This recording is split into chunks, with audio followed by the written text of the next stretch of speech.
Жұмсақ сары майға қантты салып араластырып аламыз.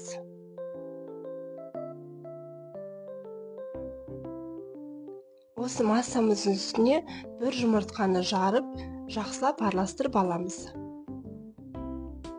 Құрғақ ингредиенттарды өзара қосып, сұйық массамызға қосамыз да, бірінші шанышқымен, артынан қолымызбен жақсылап біріктіріп аламыз.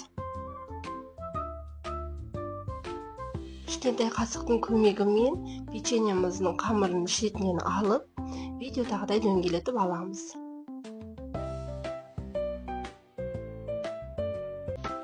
Менде 20 штук шығады. Isып тұрған пешке 20 минутқа салып аламыз. Бізде осындай дәмді, құрамы таза печеньелер шығады. Ал сіздерге жасап көруге кеңес беремін.